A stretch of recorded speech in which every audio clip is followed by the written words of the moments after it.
So one more thing from the start. Knight c3, knight f6, f4, d5, taking f4, bishop c4. What if black plays bishop e4 immediately? Okay. We play queen e2 check. Queen e7 blocks. Obviously going backwards with the bishop doesn't make sense. d3. Let's look at this move. Bishop takes. Okay, pawn takes back. Okay, queen takes queen, knight takes back. That's it. All swaps favor us. Let's look at two moves here. The reason why I'm showing this line with all these swaps is because this allows the black player to play the most thematic and crucial moves to increase the chances of winning for black against Vienna Gambit or King's Gambit, which is f3 now, right? This is the move that strong players, strong enough at least, will have to recognize when they're playing against the King's Gambit. It's simply because this pawn is about to be taken. The pawn in f4 here is about to be taken. So you might as well just go and smash the king's side and say, like, if you take me, this pawn will be weak. Before we look at that, let's look at g5 first. This doesn't work. h4. And it just breaks the pawn structure, because now, if they take us, we can take back, any way we want. And yes, we do have an isolated pawn here, but all our pieces are active. Position completely winning for the white player. By the way, this pawn cannot be defended further like h6, because the pawn in h is a pain that you can take in g5 for free, because the rook will be taking the opponent rook. So let's not look at that, obviously. And let's look at pawn to f3 right now. Okay, you take the pawn. And after c6, going for development, rook to g1 is the best move. Okay, knight to h5. These are all best moves. Defending that pawn. Okay, knight to f4. Suggesting a swap. Okay, take. It's kind of the only thing that makes sense to do at that point. g6. And now king d2 is the best move, connecting the rooks. So if the pawn takes us here, rook g2 e1 check, and when the king moves, bishop g5, and then the king has to move again, and now we recapture this pawn. Position evaluated +4 or +5 now. Knight to c6 developing, and also stopping the rook from reaching the 7th rank. Well, bishop f4 check, and the king is forced to go back to d8 or maybe to b6. But either way, our bishop is going to be flying on the board. If the king goes to b6, then rook b1 check. The king goes to a5. Okay, we take the knight. And we're completely winning even more. This cannot be taken back simply because of bishop to c7. That's check. And wherever the king goes, let's say king a6, then you play rook e4 with the threat of lawnmower. And if instead the king had chosen a4 instead of a6, well, again, check. Only move is king down, now check. Only move is king takes pawn, and now checkmate. And here in this position, after white just play king to d2, we mentioned what happens after our opponent takes our pawn, because we have all the checks and everything. What if black just castles and say, at least I'm not going to get hunted down, by all the pieces. The king is in an open game, and says, you know what, let's make the king safe. Okay, rook g2 e1 comes. And now it seems possible for black to take this pawn. However, bishop takes back, knight to c6 comes. It looks like maybe, after developing this bishop anywhere, maybe f5 or maybe e6 or something, or maybe d7, it looks like, the game will go on normally. But how is it that we're completely winning? Rook a b1 stops the bishop, stops the pawn from moving, because then we will take the knight. Stops the bishop from moving, because then, obviously then we will swap. But we're also putting pressure on b7. So let's make an example. If black plays a6, just to make an example, the move you're going to play is bishop h6. When the rook moves, c4 to protect the bishop.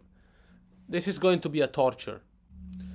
The bishop pair is just too strong. The knight can't even move because we have double attack on b7. We're winning another pawn. If knight to a5, bishop to g5 attacks the rook, and there's nowhere to really go that makes sense. What about rook back to f8? Okay, bishop e7. Now the rook has to go to e8. Okay, bishop to b4 attacking the knight, and also discovering an attack on this rook. So the knight can't move away, because then you will just take the rook. So after rook takes your rook, then you just take back with the rook, and you're still threatening a weak back rank.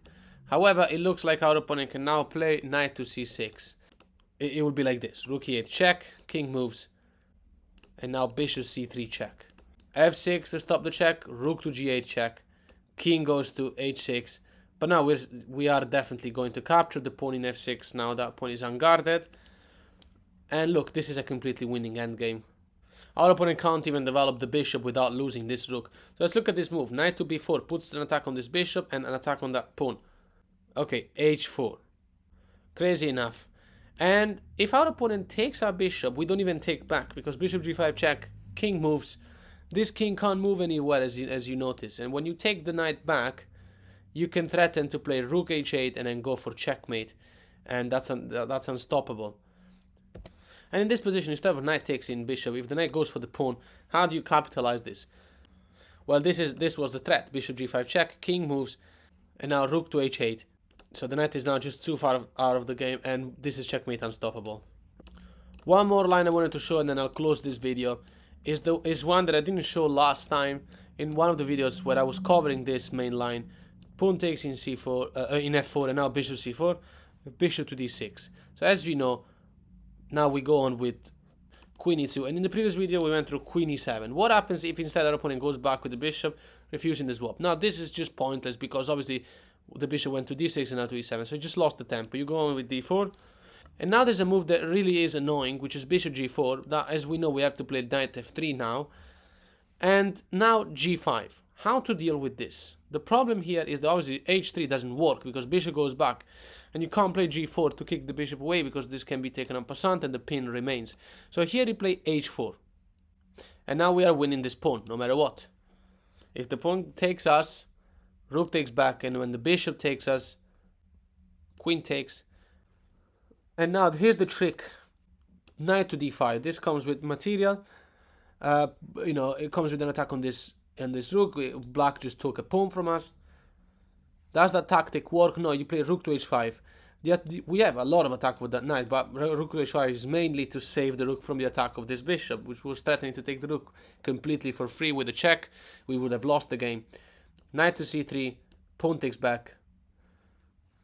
There's absolutely nothing for our opponent. We're 100% winning this game. Bishop pair, rook on open file. Opponent king is unsafe. Opponent development isn't even that good, and the pawn structure is horrible. So what else can you ask for?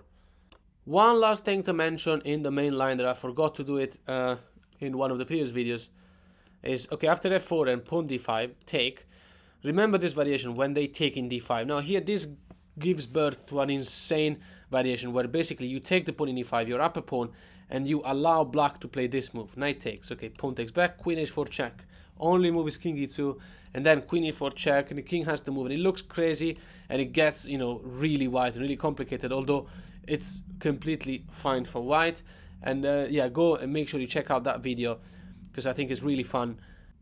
Your opponent goes on thinking for the first 10-15 moves that they're completely winning, whilst they don't realize that they're completely losing, according to engine and according to your ideas, if you learn a lot from that video. So this move here, now we're not going to go through this, we're going to go through this move, queen c4. You got to be careful to this check. It's a bit tricky. You don't want to play d3, because then the queen can take in c3. Don't get emotional, play the best moves. Now here obviously you play king to f2. Another opponent now has a trick of playing bishop to c5. Check. So careful, because d4 seems like a good move here, but queen can take in c3 with an attack on the rook. So you don't really want to take this bishop, because then you lose material. So what's the move here? The best move here, the only move, is king to g3. Don't worry, you're completely safe. Queen g4 is not possible because of your queen. So let's look at best moves by our opponent. So here, there's nothing makes sense except moving the queen, because there's an attack on the queen. So knight c6, castle, all these moves look like it makes sense, but they have to wait, obviously, because the bishop's attacking the queen. So after queen e6, attacking the pawn, d4. Okay, now the bishop has to move. There are no checks. I mean, queen g6 is a check, but we're safe from any troubles. If you put the king back in f2, and then you can play, the knight will go to f3 and so on. You've got an amazing center position. They've already evaluated +2. So there's, our opponent will have to keep the pieces on, bishop to b6, and exploit this king a little bit weaker, but it's still okay. Now we play h3. We do have a shelter. Castle, knight f3, develop, f6. This move only makes sense if you think about it. Okay, bishop to d3, and that's it. And our opponent can't really take, he has to be very careful.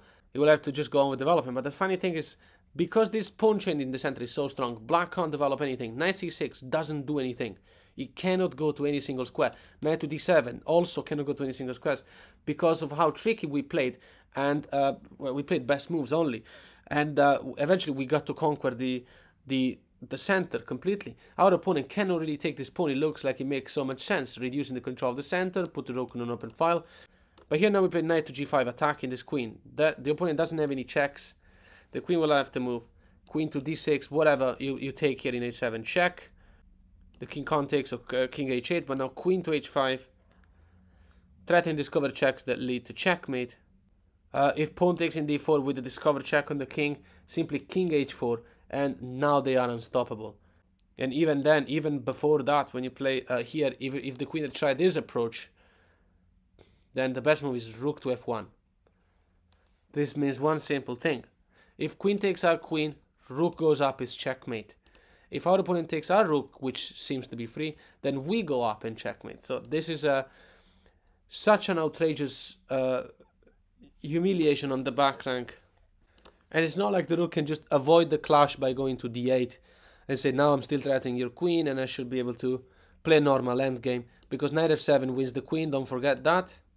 And by the way, in this position, earlier, just a couple of seconds ago, after taking the pawn here, coming with check king h4, I forgot to mention that queen h6 seems to be possible now. Our opponent has won a couple of pawns in the center, and he's threatening to do all the swaps now. But this doesn't work because knight to f7 check. Believe it or not, and we're winning this queen unless our opponent takes us. Now we can't really take this one, the rook, because the queen is pinned. But you missed the part where bishop takes in h6. So earlier we could afford to play the move rook f1, but in this case not, because the queen is pinned, so the queen wasn't really threatening anything on the back rank of the opponent. Okay, last recap, I promise. The very last line. But, you know, come on, just watch it. What else have you got to do today? Don't lie to me. Watching endgame strategies is the best way to spend the time. Pawn takes in d5, knight takes back. Okay, we take this pawn. And then knight takes us, pawn takes back. And we allow queen h4 check, king e2. And now we need to look at one last thing, and then I will promise to close this video. Bishop g4. And now, as we know, knight f3. And after knight c6, we know we're going with queen e1. We know exactly what to do. We've seen a lot from previous videos. Queen h5. And now queen goes to g3. But now something we haven't seen is this one. Queen to a5 check. Okay, take the queen. Knight takes back. And now simply h3. And taking with the knight first it's a waste of tempo for black, because we're gonna take the bishop. There's still an attack on the knight. The knight goes back. The black player might say, you know what? I've given you the bishop pair because I'm stupid, but at least I isolated those two pawns and I should win one of them. Okay, g5. And he's not winning any of those. There's nothing here. Long castle. Okay, well, d4. Knight has to move back, and we're just going to complete the game with the bishop pair, although we do have two ugly isolated pawns. There's not much to do here. I mean, it's an open game. The engine evaluates this being better for white, but not really that much, and you're gonna have to figure it out from here. Your advantage is the bishop pair, the disadvantage is the double pawn. Here the best move is rook to b1, and after bishop developing in e7, this pawn is not lost yet because you have a bishop defending it. The best move now is g3, and after rook to d5, putting more pressure over that pawn. Bishop to h3 check, king moves. And now the bishop can go to h2 to g2, and obviously it's doing all of this. So if the rook goes for the pawn, then you can take the knight completely for free. So the rook now is forced to go to d6 to put more protection over that knight. But now bishop to f4. Okay, fine. Rook to g6, still putting pressure on this pawn.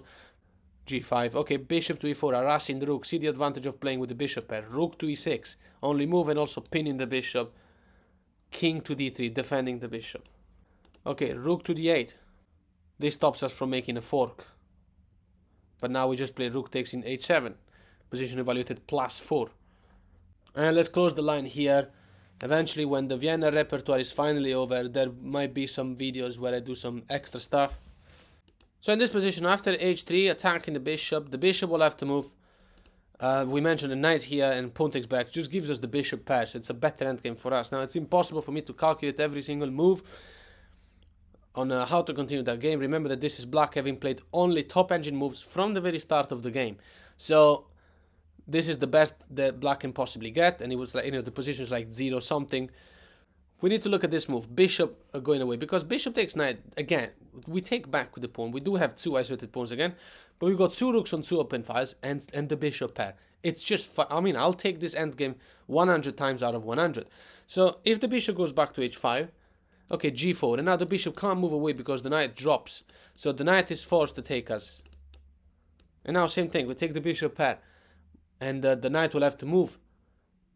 We're under the knight is under attack, so after knight e5, yes, we do again have the stupid pawns. But now again, we play d4, excellent center. Knight goes to c6. We do have these 2 pawns, but we have the bishop pair. Is it going to be possible for black to target these 2 pawns? I like the pawn in g5, which was well defended by our bishop. In this case, will the black player to be able to take these pawns or make use of the... You know, see, the thing is that we are attacking g6. So these 3 pawns here, it looks like a majority, but it's 3 against 2. And it's going to take a while before the opponent takes, you know, produces a passed pawn. Best move now is h4. And after long castle, bishop h3 check, king move. So h4 was important for the bishop to develop. Okay, king has moved rook to f1, attacking a weak pawn. Rook d7 is not possible, so f6. Okay, h6. How about that? Obviously, we want to smash the opponent pawn, so if they take, we can take, and then they have this ugly pawn structure. Our rooks are infiltrating, and that's how we're going to be playing. If pawn takes, though, the bishop can take back. So our opponent can't really move this pawn without losing it. Can't really move this pawn without losing this one. Can't take here without giving us a better endgame. Let's see, what if they just move the knight and say, I'll leave the pawn situation like that, just improve the position of the knight, maybe put the knight in c4. We take here, bishop takes back, and now h5. And by the way, no checks are actually scary. If this rook goes to e8, then you just go to d3. If this rook goes there, it looks like, you know, black is fully activated. However, in this case, you go to f3. There's absolutely nothing for our opponent. The file of the king is closed, so your king is safe. And we're planning to play h6. Although it looks counterintuitive to play king f3, because now the rook is no longer attacking here. The problem with going to d3 is that there's, instead of f3, the problem of going king d3 is that the rook is pinning this pawn, so black will have c5. And I don't want to deal with that move. So here, now the plan is to play rook g1 though. So we're going to transfer we're going to ignore this pawn, we're going to transfer the rook on this side, position evaluated as if white was almost up a piece. Because our opponent has no true threats and no plans that make any sense, especially against our bishop pair.